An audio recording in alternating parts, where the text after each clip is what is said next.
Magandang araw mga kaibigan. Meron muna akong i-shout out Ah, John and Marilyn Taladtad. Mga subscribers ko sila sa United Kingdom. Salamat John and Marilyn sa inyong palaging panonood sa ating channel. Okay, pag-usapan natin ngayon ang mga religious organizations, mga malalaking grupo, religious sector na nagsalita na tungkol dito sa nangyari kay Pangulong Rodrigo Roa Duterte. Ang unang nagpahayag ng pananaw ay ang Iglesia ni Cristo. Sinasabi nila na dapat dito sa Pilipinas usigin ang ating dating Pangulo dahil gumagana ang ating judicial system. So, hindi sila sang-ayon na bakit nadala sa foreign court ang ating mahal na Pangulo.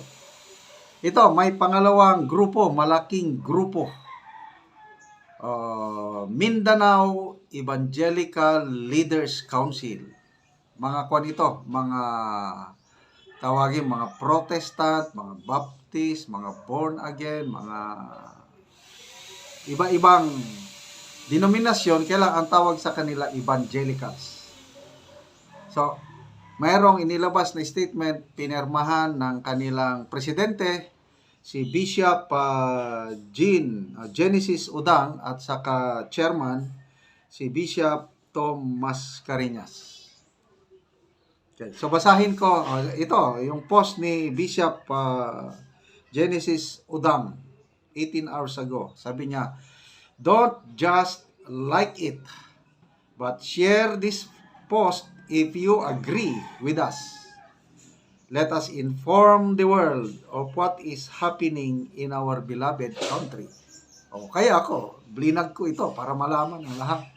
Kilala ko itong dalawang bishop na ito. Si Bishop Udang is based in Cagayan de Oro. Si Bishop Mascareñas is based in Agusan del Sur. Okay, ito.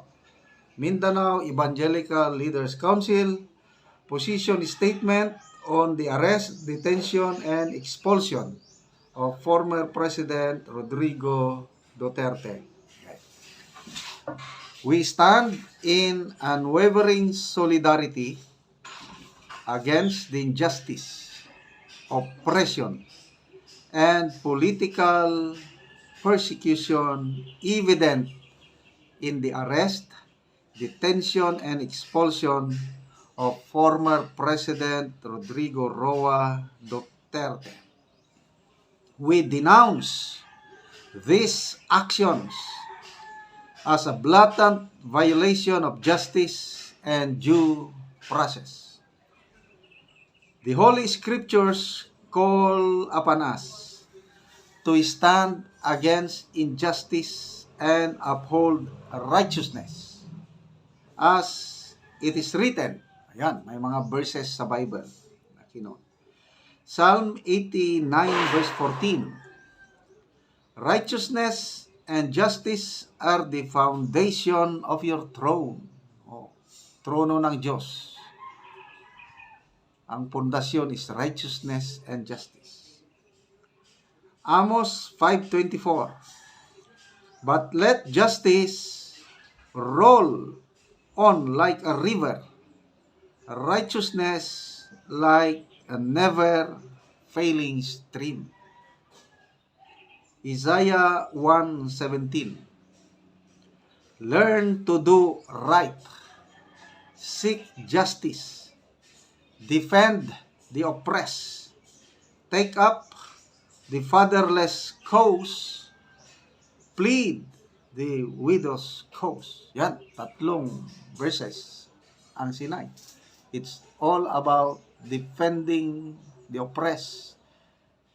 It's all about righteousness and justice na maghari dito sa ating bansa.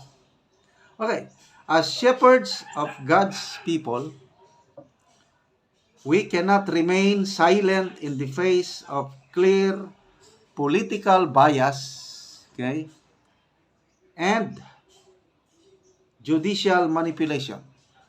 We believe in the fundamental principles of justice, fairness, and due process. No individual, regardless of their past or political standing, should be subjected to an unjust system that weakens the democratic foundation of our nation.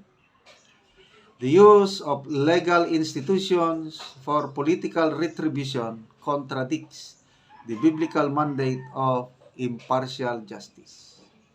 Leviticus 19:15 states, "Do not pervert justice, do not show partiality to the poor, nor favoritism to the great, but judge your neighbor fairly." Micah 6:8 reminds us, "He has shown you, O mortal, what is good. And what does the Lord require of you? Act justly, love mercy, and walk humbly with your God." We call upon, ito na yung panawagan, the government to preserve the rule of law and provide equal justice for all citizens, regardless of political affiliations. We call upon the Filipino people to be vigilant against forces that undermine our freedom and threaten our nation's unity.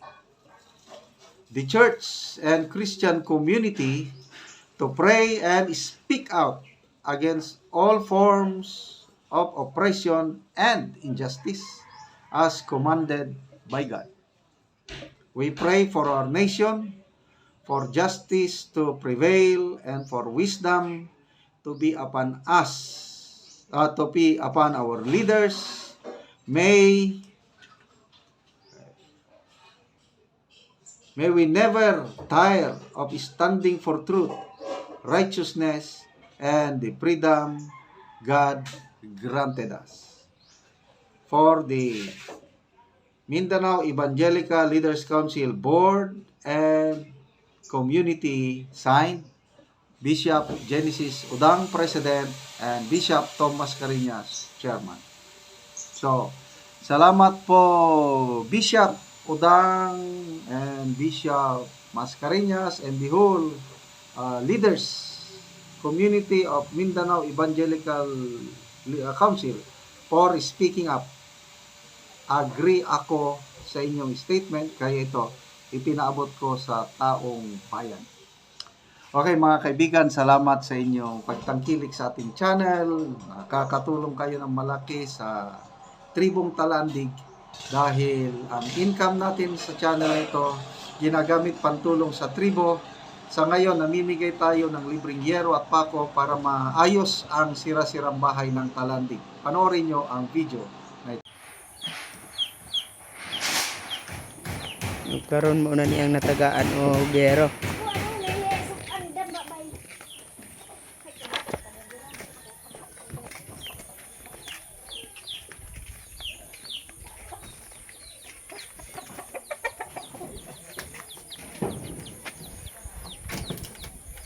O karon mo na ni ang balay sa natagaan na mo o gero. Mo na ni siya. Ang uban nga bulsot giisklastipan lang in taon.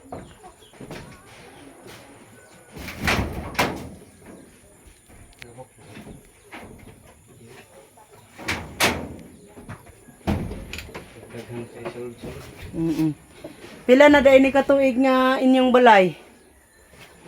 6 years na rin tayo. 6 years.